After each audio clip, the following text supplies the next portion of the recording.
and to prevent the destruction of natural resources.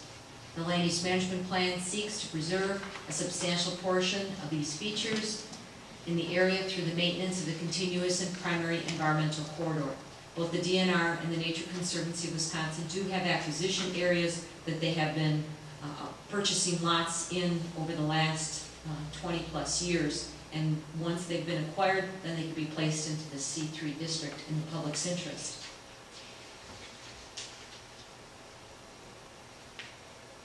Just to clarify, Kenosha County since 1989, the village, has been following Chapter NR 115 and NR 117 of the Administrative Code that does require the rezoning of wetlands into the shoreline area of Lake Michigan.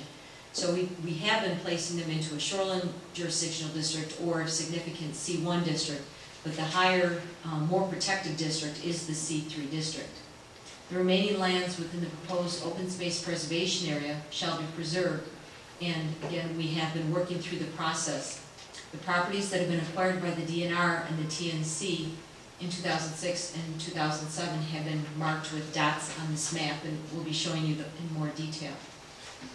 The following properties have been acquired in the public's interest, include those identified as 934, 123, 191, 0775, 191, 1465, 194, 0275, 292, 0205, 293, 0340, 323, 0935, 323, 0940, 323, 1500, and 323, 1505.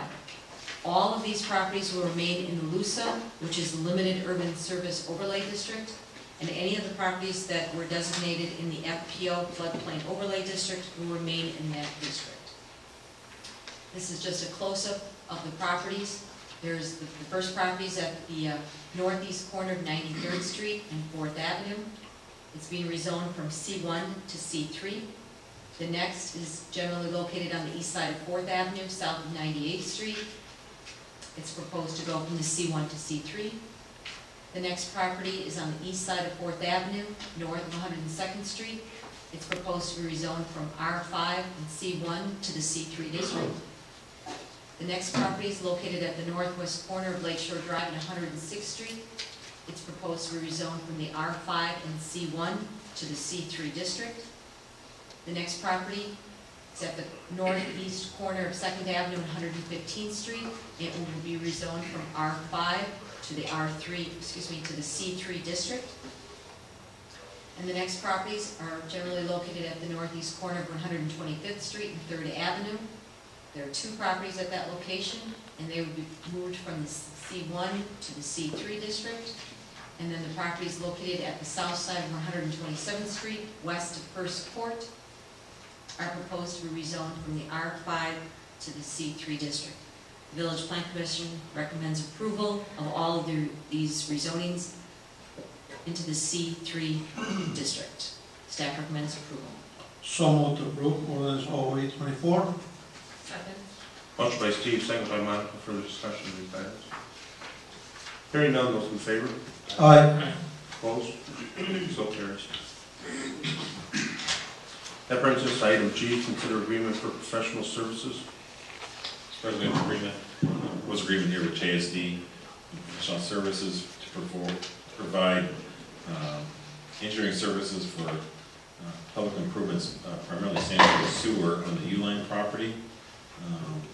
Scope of work is for preparing the plans, specifications, delineating the public utility easements, making permanent applications from necessary agencies, and preparing big documents. JSD proposes to provide this service for $17,500. This is to be funded through tax increment district number 2. It's my recommendation in order to keep the U-Line project on schedule. We accept the proposal from JSD as presented.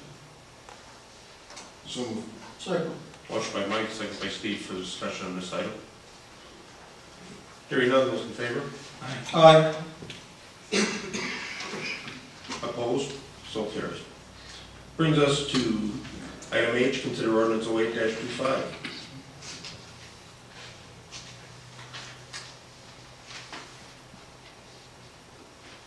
Mr. President, this is an ordinance to amend our sprinkler ordinance. I'd like to ask Chief Gilbert to come up and describe the the changes that he's proposing in the existing ordinance.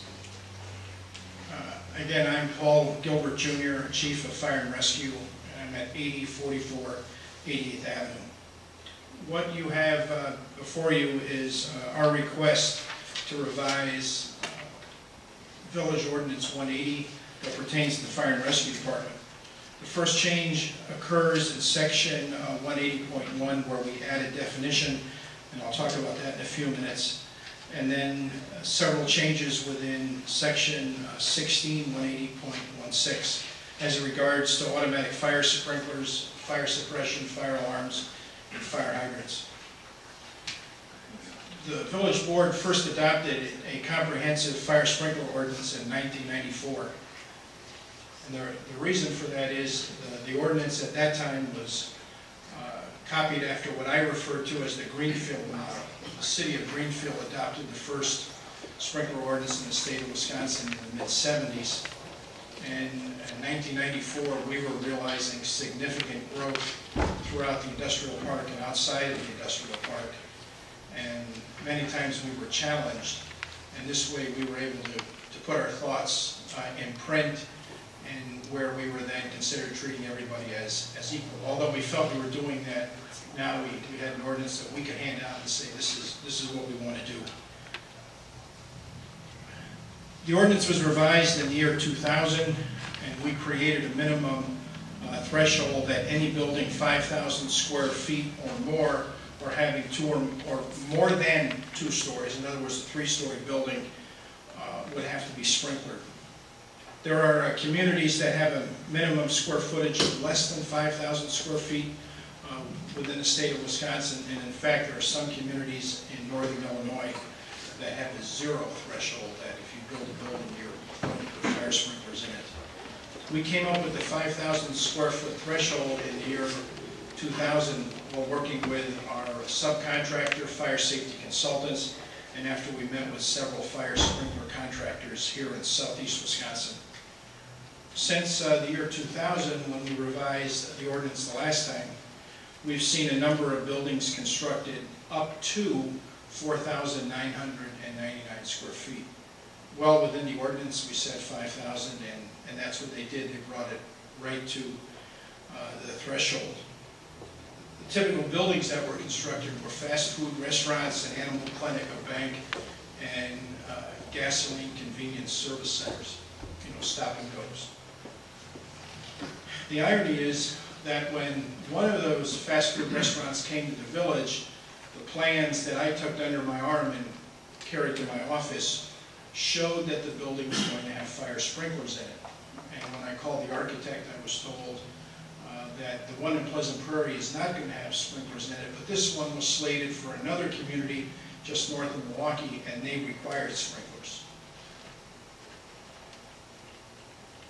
Many times this board has asked developers, you know your building out by the interstate, you're probably the longest run for the Fire and Rescue Department, have you considered sprinklers? And we've had those discussions between Fire and Rescue and them, and they chose not to do it. They were under the 5,000 square feet. But I would just remind the board that at times that has been your concern, that they should be sprinkled. Our current proposal, the one that's before you, is that we now recommend that any building 3,500 square feet or more, or over